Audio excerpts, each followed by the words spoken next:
Are you looking for the best things to do in Caloundra? Well, since Matt and I have been living in this area for 20 years, you'll be surprised that there's really no need to venture too far out of Caloundra itself. This includes the beaches, CBD and the water activities. But just in case, I've added a couple of options in the list today that are a short distance away too. Matt and I have wandered through various sections of the coastal walk, but I do love the boardwalk section in Caloundra. It's something special for those avid hikers and for those looking to see the shoreline and get in the great outdoors. It's a paved pathway that starts at Bells Creek in the south and goes all the way to Coolum in the north.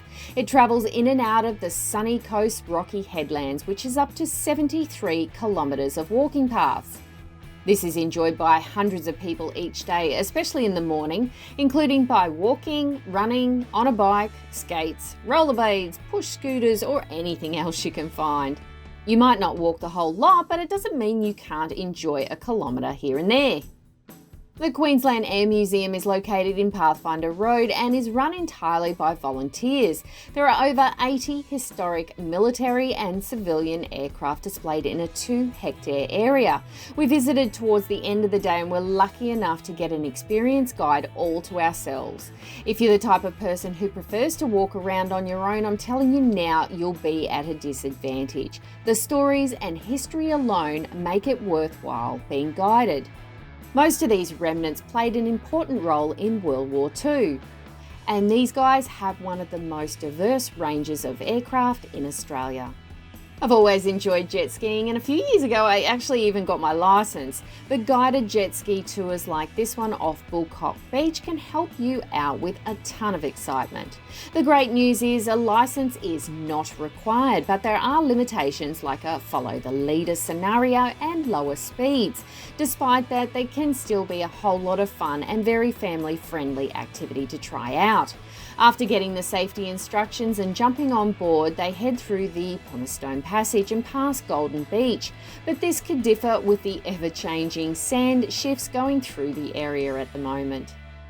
If you want the saltwater swim without the waves, your best option is dipping your toes in the free King's Beachfront saltwater pool.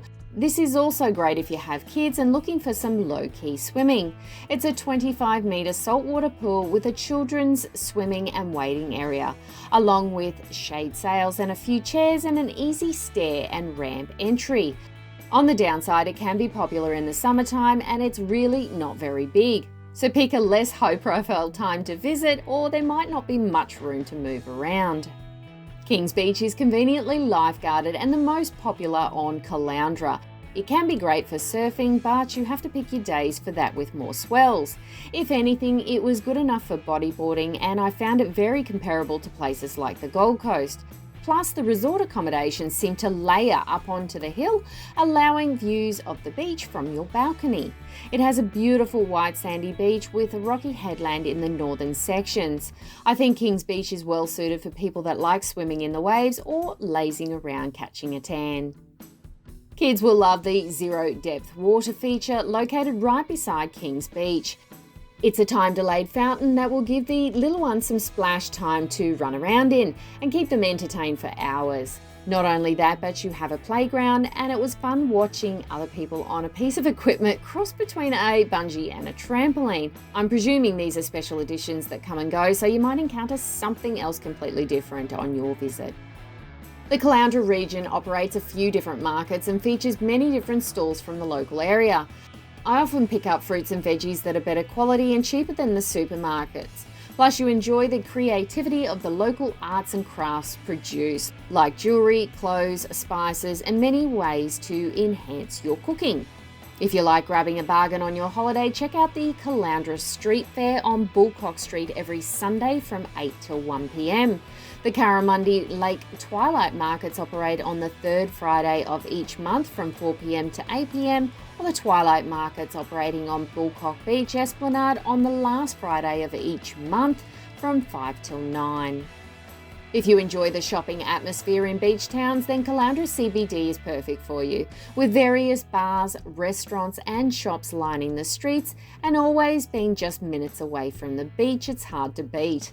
I love getting lost exploring all that it has to offer, from delectable steak or seafood for dinner or grabbing a coffee. If you're struggling with choices, you can get a drink or a light meal at the Beach View Seafoods, La Promenade Cafe, Drift Bar, Rose Lily Singapore Chinese, or the Thirsty Beaver Bar and Kitchen.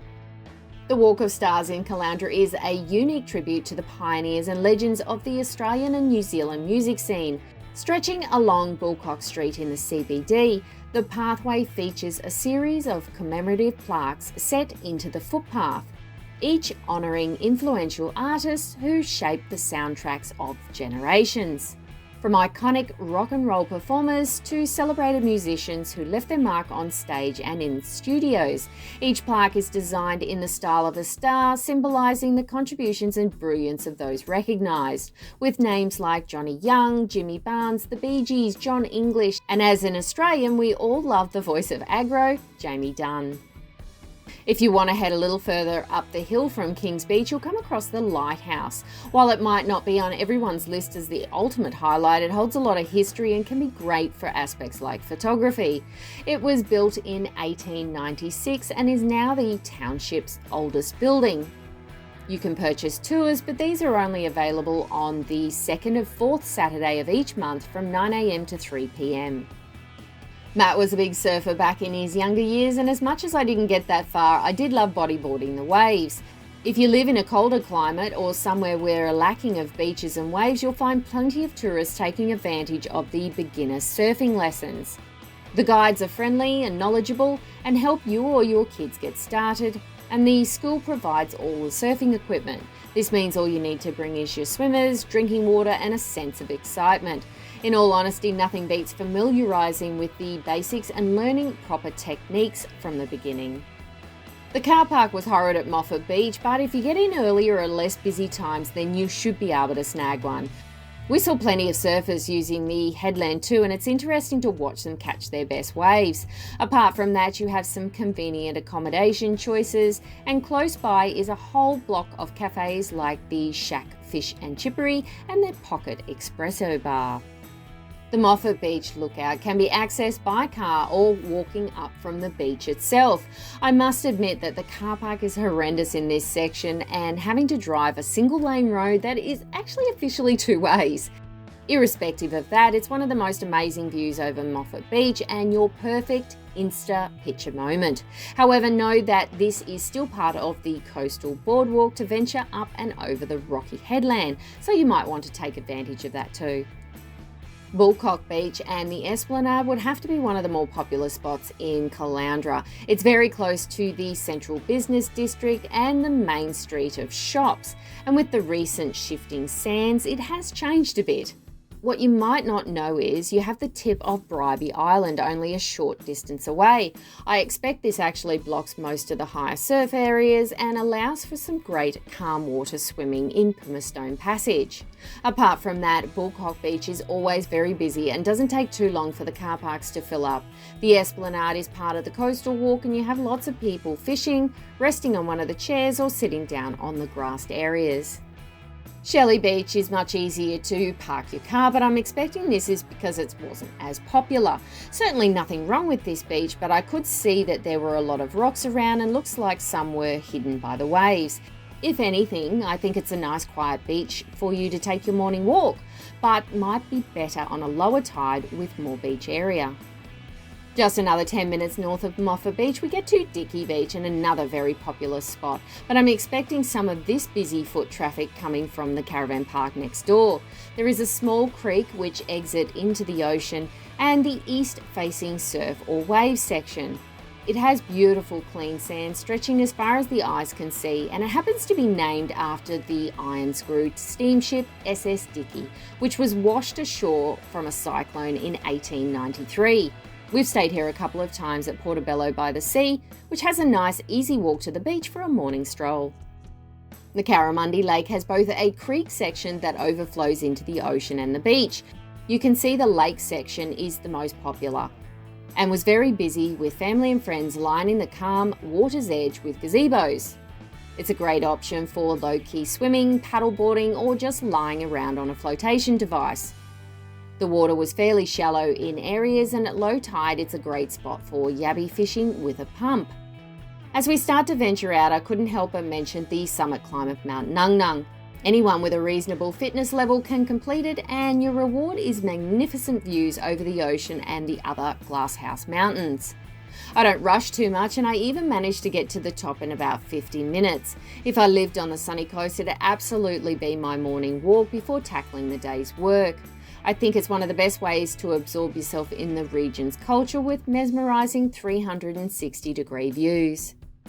For all those thrill seekers and speed demons out there, the Big Kart Track is the ultimate place to go and only 20 minutes from Caloundra. With up to 50 go-karts to use on an international standard track, you can drive your little 4-stroke motored go-kart around a 1.2 kilometre course. We purchased a 30-minute session, but you could separate that into 2 15-minute rides.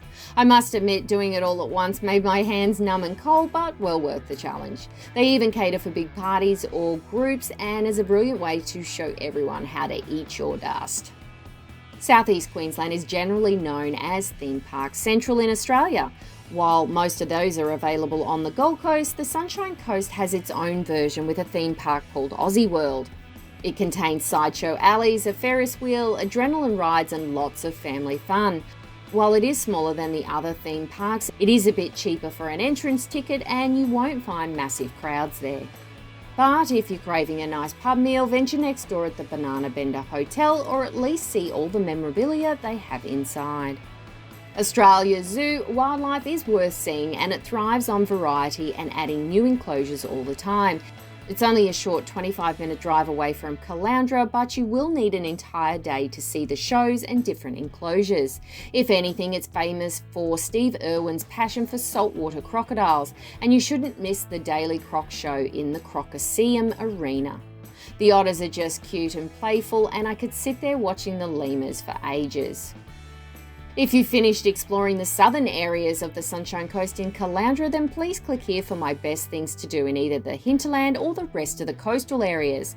Otherwise, check my videos for the other ones on Mooloolaba and Noosa.